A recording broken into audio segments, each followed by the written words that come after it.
Blog বনাই আছোঁ ন blog বনালে এটা আহি পেলাই যিমান মুখৰ আগতে ওলাব ৰাংগা চেনেলটো চিনি পায় ব্ৰকলেন বয় এইটো চব চেনেল দেখিলেই হ'ল ব্লগৰ চেনেলেতো আহি ওলাবই চাওক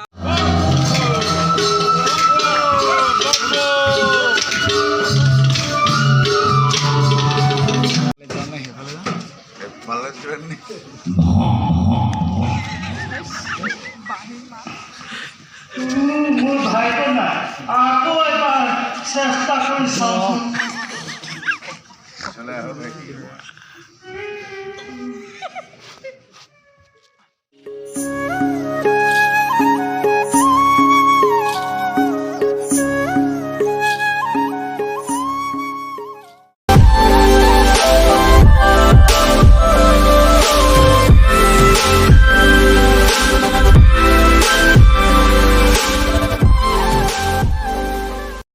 জনাইছোঁ সকলোকে মোৰ চেনেল কলিতাছ ব্লগলৈ আজি কালকেতুৰ ভাৰত অভিনয় কৰিম মোৰ কি হৈ আছে সুমন আহা মোৰ চেনেললৈ এই কিহৰ তোমাৰ চেনেল কিশোৰ ব্লগ দেখিছে কব্জা কৰিছে চেনেলত দেখিছে নহয় বাৰু স্বাগতম আপোনালোকক মোৰ চেনেললৈ এয়া চিনি পাইছেনে আমাক কলিতা ৰাসলৈ যাবলৈ নাপায় যি কান্দিছিলে নিমাতী ক্ষেত্ৰত এইজনে আজি এয়া ৰাসত কালকেতুৰ ভাও কৰিবলৈ আগবাঢ়িছে শুভেচ্ছা জনালোঁ ধন্যবাদ বহুত বহুত আশীৰ্বাদ কৰিব বাকী অসমবাসীৰ কাৰণে কিবা এটা কোৱা যিহেতু ৰাস দেৰিকৈ হ'লেও সকলোকে অসমবাসীলৈ ৰাস পূৰ্ণিমাৰ শুভেচ্ছা জনাইছোঁ একচুৱেলি আমাৰ নামনি গড়মূৰ যুৱ মঞ্চত অলপ দেৰিকৈ হৈছে ৰাস এনেই আপোনাৰ ডেটত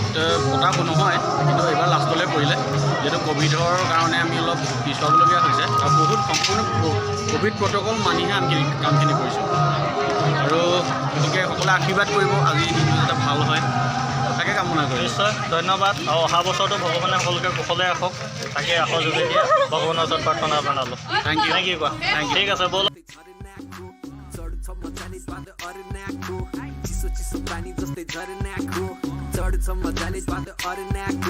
थोरै हैन हालिदेऊ न वात्तै वात्तै दुई गिलास पारिदिउँ न स्वाट्टै स्वाट्टै थोरै हैन हालिदेऊ न वात्तै वात्तै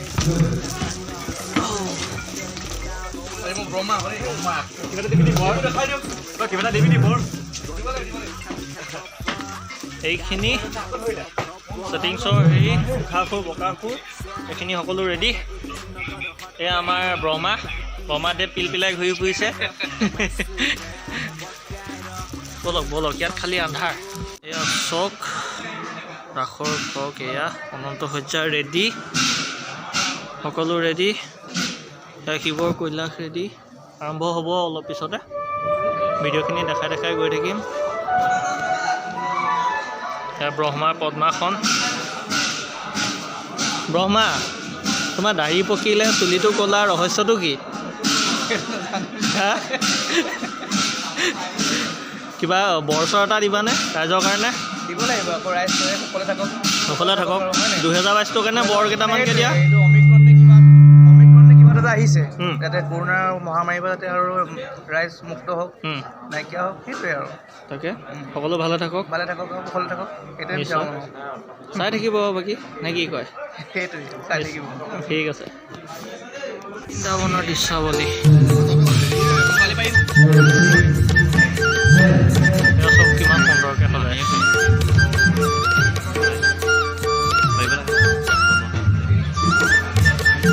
সুন্দৰকৈ বনাইছে এয়া খালি পোহৰ কম তাৰ বাবে খালি এয়া ৰাস এতিয়া আৰম্ভ হ'ব গড়মূৰৰ ব'লক আপোনালোকক এজন যোৰহাটৰ স্বনামধন্য ব্যক্তিক চিনাকি কৰি দিওঁ চিনাকি কৰি দিয়া প্ৰয়োজনেই নাই আপোনালোকে দেখিলে গম পাবই তেখেতৰ পৰা আমি দুআষাৰ বক্তব্য লৈ লৈছোঁ ঠিক আছে আহক চিনাকি কৰাই দিওঁ চিনি পায়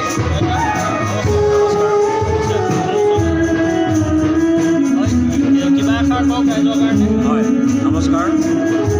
নামনি গড়মূৰ যুৱ মঞ্চ এই মঞ্চত এইবাৰ যি ৰাস উদযাপন হৈছে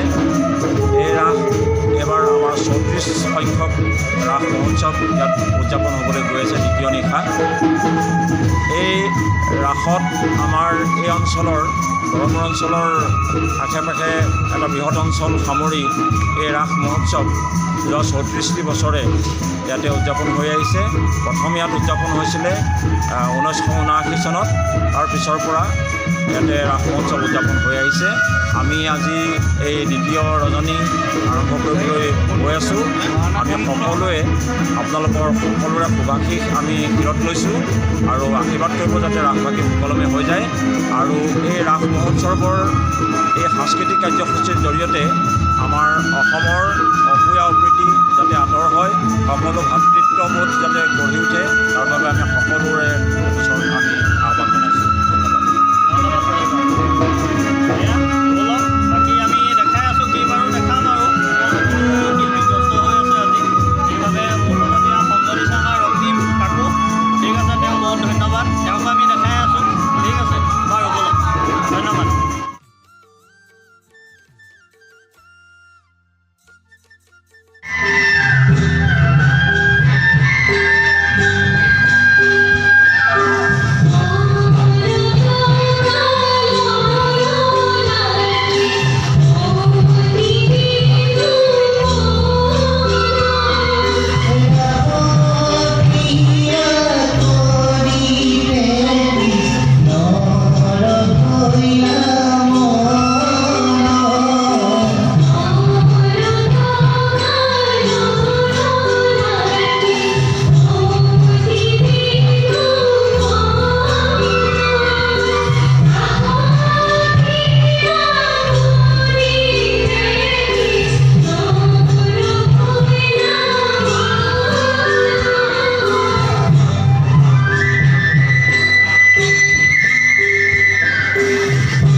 নমস্কাৰ, অনুভৱ কেনেকুৱা? অনুভৱ খুব সুন্দৰ। আজি প্ৰায় ডেৰ বছৰৰ পিছতে আমাৰ গাঁৱত ৰাস হৈছে। আজি কংসভা অভিনয় কৰিম আৰু খুব সুন্দৰ, কাৰণ ৰাস বুলি ক'লে আমাৰতো চবৰে তেজত আছে, আমাৰ গাঁৱৰ হওক বা আমাৰ সকলোৰে হওক অসমৰ মানুহ। গতিকে আশীৰ্বাদ কৰিব যাতে আজি ভাল কৰিব পাৰোঁ, তাকে কামনা কৰিলোঁ। আৰু কোনোবা ধন্যবাদ। বাকী এয়া সকলো ৰূপসজ্জা। দাদা আপোনাৰ নামটো কৈ দিব। কোন জেগা ঘৰ আপোনাৰ? বালিগাঁও। আচ্ছা, লাগি আছে ন? নিশ্চয় নিশ্চয়। আমাৰ কালকেটো ৰেডি হৈছে। কালকেটো কিবা ক'বা? হা, সেয়া মেকআপটো এবাৰ চাই লওক, দেখুৱাই দিয়া। আজি আৰু এজন শিল্পীৰ লগত আপোনালোকক লগ পাই দিছোঁ। এয়া চাওক, চিনিসকলে পায়। নমস্কাৰ, মোৰ নাম শ্ৰী হেমন্ত কলিতা। আমাৰ নামনি গড়মূৰ যুৱ মঞ্চৰ আজি 34তম ৰাস উৎসৱ। গতিকে আজি ছেকেণ্ড ৰজনী। গতিকে মোৰ চৰিত্ৰটো এনেই আপোনালোকে কৃষ্ণৰ ওপৰত দেখিছিলে, এতিয়া মই ভূপদেৱৰ ওপৰত আজি অভিনয় কৰিম।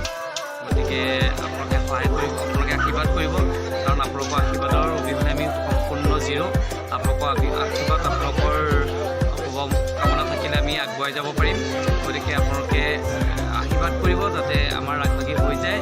আৰু লগতে মোৰ ভাইটি সুমনৰ চেনেলটো ছাবস্ক্ৰাইব কৰিবলৈ নাপাহৰিব নিশ্চয় আৰু প্লিজ ছাবস্ক্ৰাইব কৰিব নিশ্চয় ধন্যবাদ হেমন্ত দাক সকলোৱে হেমন্ত দাক চিনি পায়েই ক'বই নালাগে সেয়া অসমৰ এজন সৰ্বশ্ৰেষ্ঠ শ্ৰীকৃষ্ণ আৰু এনেই কৈছে নাই শিকি আছোঁ মই এই বেছিকৈ কৈছোঁ অকণমান ভাইটিয়ে মই শিকি আছোঁ আৰু শিকিবলৈ বহুত বাকী আছে এতিয়া 10%ও শিকা নাই যিদিনাখন 90% শিকিম তেতিয়া 100% হ'ব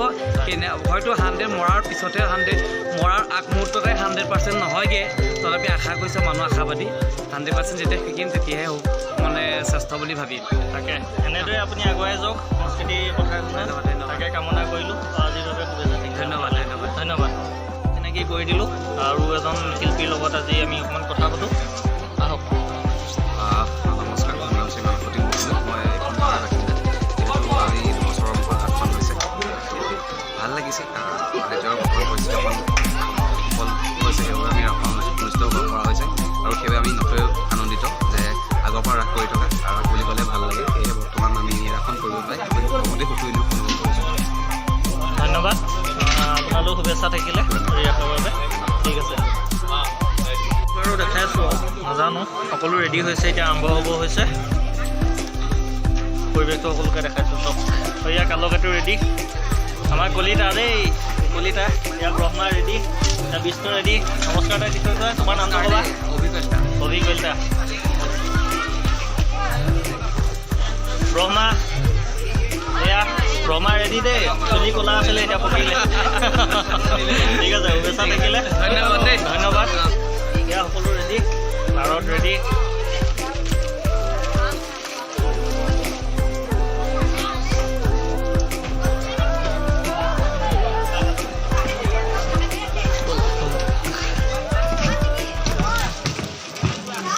আৰম্ভ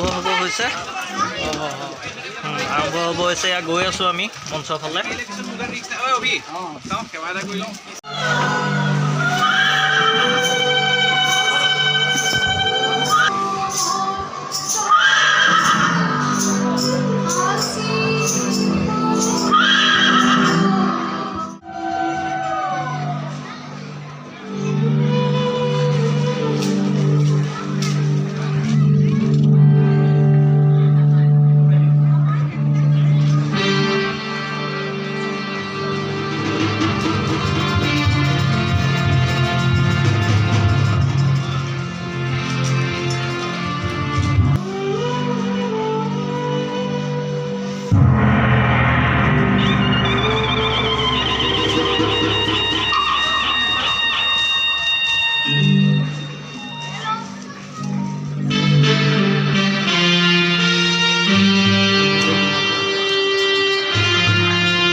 আজি বসুদেৱ দৈনিকীৰ শুভ পৰিণয় সকলো বেকল খবৰ হয়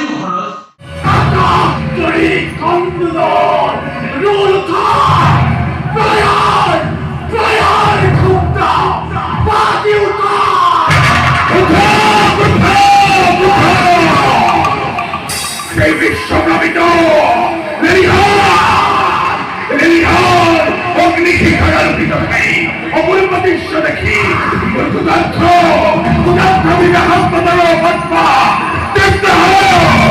চাব দেই ব্লগ বনাই আছোঁ ন ব্লগ বনালে এটা আহি পেলাই যিমান মুখৰ আগতে ওলাব ৰাংগা চেনেলটো চিনি পায় ব্ৰকলেন বয় এইটো চব চেনেল দেখিলেই হ'ল ব্লগৰ চেনেলেতো আহি ওলালেও জুজবস্তি উলিয়াইছে একো মোৰ কাৰণে ছাবস্ক্ৰাইবাৰ 10টা বেছি বাঢ়িব ন একো জবৰদস্তি উলিওৱা নাই 10টা মোৰ কাৰণে বাঢ়িব যে সেইটো কাৰণে মোক ব্লগটো কৰি আছোঁ নিজে টানি আনি গৈছে বোলে বোলে মোকো অকণ উলিয়াব মই ৰাসৰ লগত বোলে ওলোৱা নাই অঁতৰা নহ'লে 15 দি কি হ'ল সেইটো মোৰ লগৰ দেই বাল্যকালৰ বন্ধু আকৌ হা এয়া চেনেলটো যদি মোৰ ছাবস্ক্ৰাইবাৰ আছে চবেই চিনি পায়ে আৰু চেনেলটো নতুনকৈ খুলিছোঁ 1K কৰি দিয়ক সোনকালে 1K কৰি দিয়ক তাৰপিছত 2K তাৰপিছত ঠিক আছে মোৰখিনি যিমানখিনি আছে গোটেইখিনিয়ে কৰি দিয়ক আৰু শ্বেয়াৰটো কৰি দিবি কৰি দিয়ক বুলি ক'লে কেনেকৈ হ'ব এতিয়া মোৰ নামটো দেখিলে কৰি দিব সৰুতে LP স্কুলত তই মোৰ টিফিন চুৰ কৰি খাইছিলি মোৰ নামটো দেখিলে কৰি দিব মোৰ নামটো দেখিলে কৰি দিব হয়নে মোক চবেই চিনি পায় চবেই চিনি পায় ডাঙৰ মানুহ এইবোৰ ডাঙৰ মানুহ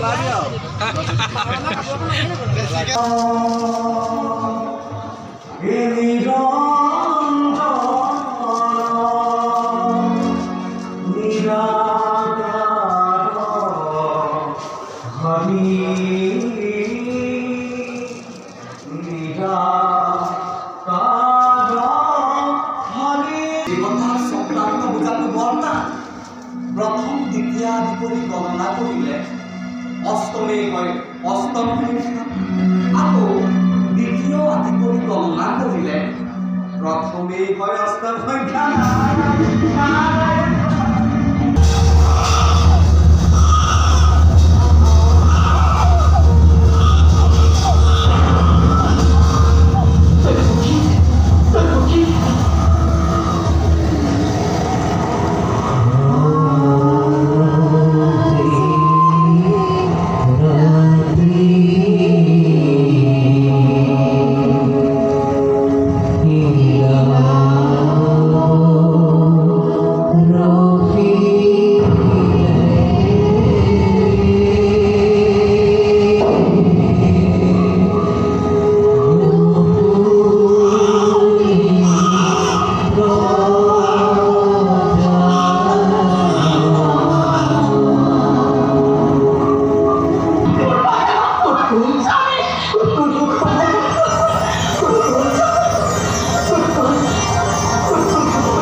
মোৰ ভাইটো না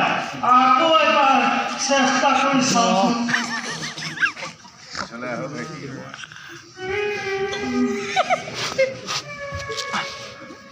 নাই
দেখুৱাওঁ তাকে যিমান ইয়াত যুৱক জড়িত হৈ আছে সকলোৱে এতিয়া নাচি বাগি ফূৰ্তি কৰিবৰ কাৰণে আজি শেষ দিন ব'লক তেতিয়াহ'লে সেয়াকে দেখাওঁ এনেকৈ ভিডিঅ'টো সামৰণি মাৰিম আৰু বেয়া নাপাব